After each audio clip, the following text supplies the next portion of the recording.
There is a phrase you will hear repeated like a mantra everywhere in America, from Midwestern bars to elegant East Coast parties. We're the greatest country in the world. It flows naturally, like breath, an assumed truth that requires no debate. But there is a fascinating moment, a meaningful silence that occurs when that statement echoes outside U.S. borders. It is not agreement, nor is it quite mockery. It is more like a soft, global sigh, a familiar weariness, like when you hear a child declare that their dad is the strongest superhero. You don't want to upset them, but you know the truth is far more complex. That moment, that silence, is what we will explore. Because greatness is not just a title. It is a lens.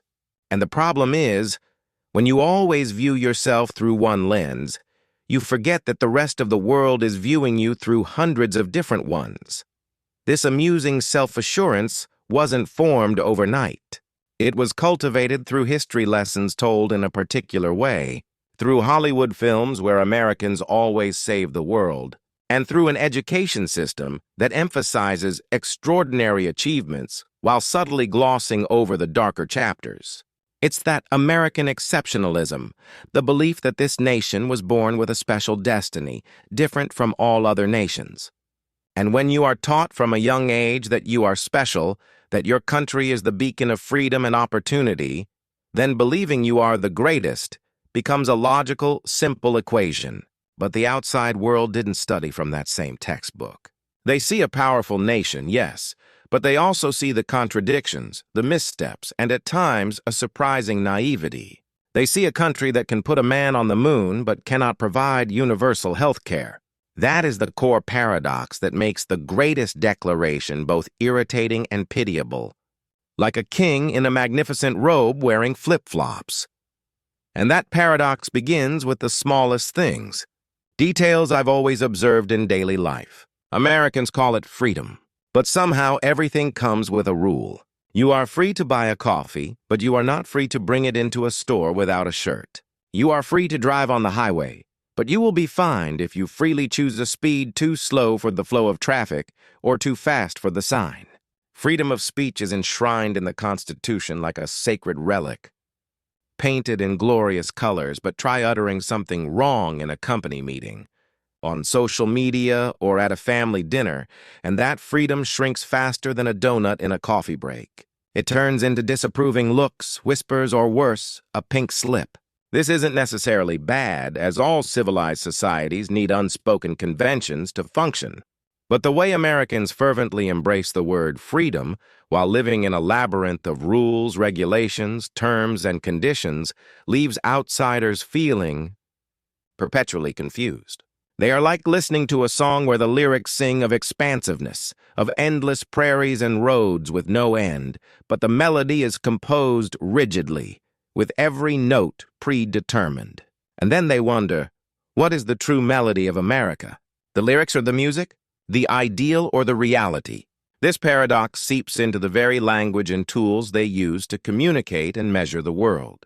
Americans don't use the metric system, because feelings can't be measured. It's a dry joke, but it hides a deeper truth about the collective psyche. The metric system is the global language, the thing that every nation, from France to Japan, from Brazil to Russia, has agreed upon as a way to understand each other, to cooperate, to build. It is a common agreement, a concession that we need a common standard to move forward together. But America does not. They cling to inches, feet, pounds, and Fahrenheit as if they were irreplaceable cultural heritage, relics from the founding fathers. And when you ask an American why, the answer is usually not about scientific superiority, but about feeling, about familiarity. A mile feels farther than a kilometer. 70 degrees Fahrenheit feels nicer than 21 degrees Celsius. A pound of meat feels more filling than 0.45 kilograms. It is an attachment to personal experience, to their own feelings, to the point of willingly standing outside a proven, rational, and efficient global standard. That act in itself is a silent declaration. We are big enough to create our own world, and that world is measured by our own perceptions and history. The rest of you adapt, and then they take this world measured by emotion and familiarity out there, and that's when the cultural collisions begin. Small, but significant. When an American tries to make small talk in Germany, silence becomes the loudest sound in the room. In America, silence is the enemy, a void that must be filled immediately. It must be vanquished by questions about the weather, the quality of the food, the beauty of a pair of shoes, about anything that can produce sound. How are you? Is not a question. It is a verbal wave, a social ritual, like nodding at a stranger. The default answer is always, I'm good, you? But in many parts of the world, especially in cultures that value silence and respect for personal space like Germany, the Netherlands, or the Nordic countries, silence is not scary. It is a sign of comfort, of not having to strain to create noise, of concentration. Silence means, we are okay. No need to try harder. So when an American with a beaming smile and a, so what's new, or beautiful day, huh, faces a German quietly drinking a beer and contemplating a long day, the silence they receive feels like an invisible, cold, impenetrable wall. The American might think the other person is cold, aloof, or even rude, but in reality, that person is just living in their moment. They don't understand that the friendly language they assume is universal, as natural as air, is actually a specific American dialect, a product of a society that values extroversion and surface-level optimism.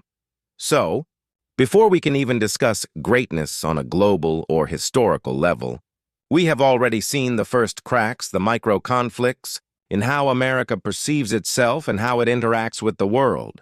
It is a nation of strong beliefs in its own specialness, nurtured by myths of self-reliance, individualism, and a pioneering spirit. But that very belief, when stepping out into the world, often creates awkward moments, profound misunderstandings, and sometimes sympathetic chuckles. They are like a global rock star walking into a chamber music concert and starting to sing rock music loudly, then being surprised that the audience isn't dancing along but listening quietly. They are not wrong. The world is not wrong. They are just playing two different pieces of music in two different spaces with two different expectations. And the declaration, "We're the greatest," sounds like a note that is too high, ringing out proudly in a symphony playing in a much deeper and more complex key. And we, the audience of this global symphony, can only sit there, smile, and wonder if that rock star will ever realize that music isn't just about shouting. And then they step out into the world, carrying that belief in their luggage, along with the blue passport and a smile that is always ready, an optimism that is almost unconditional. This is the stage where abstract notions of greatness begin to collide with concrete reality, and these collisions are often initiated by small cultural shocks, surprises that reveal fundamental differences in how societies operate. When Americans visit Europe for the first time, they are surprised trains actually arrive on time. You can easily picture the scene. They stand on the platform, glancing at their phone clock, then looking at the tracks, their subconscious still waiting for a delay that has become familiar. A loudspeaker announcement about technical difficulties or train traffic. But then, right at the second the app displays, the train glides in with astonishing precision. The doors open and people board in an orderly manner, without rush, without pushing. The surprise, even bewilderment, is clear on their faces, because in America, on time usually means late but with confidence. It's a pat on the back, and sorry traffic, a promise that it will arrive soon, or a shrug that implies whatever. American punctuality is deeply personal and situational. It depends on the will, the effort, the circumstances of the train conductor, the bus driver, or yourself. It is flexible, negotiable. Whereas punctuality in many other parts of the world, like Japan, Switzerland, or Germany, is a systemic event. It has nothing to do with individual emotion or will. It simply has to be that way. It is the result of a precisely designed, meticulously maintained system operated with absolute respect for other people's time. This difference isn't just about transportation. It reflects a life philosophy. One side emphasizes human flexibility in an uncertain world. The other emphasizes the reliability and order of the system as a foundation for society. This surprise and confusion don't stop at train stations. It subtly permeates the small coffee shops in Italy, where you order an espresso, stand at the counter to drink it in 5 minutes, pay, and leave. There are no plastic takeaway cups with quirky names like venti or grande, words that, translated into other languages, mean nothing. There is no rush, no free Wi-Fi for you to camp out for hours with your laptop. There is just the original intense flavor of coffee and a respect for the present moment, for its aroma and bitterness. Americans, with their on-the-go and multitasking culture, often feel restless in such spaces. They look at the tiny cup, no ice, and the cramped space at the counter, as if waiting for a missing part. They are used to buying a drink, but what they are really buying is an excuse to sit down with a laptop to work, or an accessory to hold while walking, a prop for their busyness. Here in the Italian cafe, they are forced to stop, and stopping for many is an uncomfortable luxury. It exposes an ironic truth. The slow living or mindfulness slogans they adore are essentially just products packaged and sold in an expensive cup at Starbucks. Not a truly ingrained life philosophy permeating the social rhythm, but perhaps nowhere is the difference in social communication more evident and observable than in small talk. In America, making small talk is a survival skill, a crucial social tool. You say something, anything, to fill the void, to establish a minimal connection. The weather, traffic, a new movie, even the color of someone's coffee cup. It is the social lubricant, a way to say, I am friendly, I am safe, I am not a threat. It is the glue that binds a multi-ethnic and easily divided society. But in many countries, silence is not awkward, nor does it need fixing. It is respectful. It is a sign that you are thinking, that you value quality over quantity of words, that you don't feel the need to expend another person's energy with meaningless chatter. Words have weight, and one should only speak when there is something worth saying. Therefore, when an American tries to make small talk in such a country, the room can become eerily silent, not because they are rude or dislike you, but because they are waiting for something actually worth saying. They are waiting for the beginning of a real, substantive dialogue, not a social ritual they perceive as superficial. And the American, unaccustomed to that waiting, often misunderstands it as rejection, as being unwelcome. They feel hurt and respond by trying harder, talking more, laughing louder, inadvertently making the situation more tense. It is a spiral of misunderstanding rooted in opposing social rules. After all these experiences, a truth gradually reveals itself. It's not that Americans are rude. They just think friendliness is a language everyone speaks and understands. They export their optimism, openness, and extroversion as a gift, a welcome, and are shocked and confused when that gift is sometimes gently refused or met with reserve. They don't realize that in cultures that value sincerity, steadfastness, and respect for personal boundaries over external enthusiasm, a firm handshake can be more valuable than a hug. A slight smile can be more appreciated than a loud joke and quiet. Practical help can be worth more than a noisy but empty promise. The greatness they always speak of in this context manifests itself like a kind of blinding sunlight. It is bright, warm, full of energy, but sometimes you just want a bit of shade to rest, to reflect, to be left alone. And the world in many of its corners is such shade. They do not deny the light.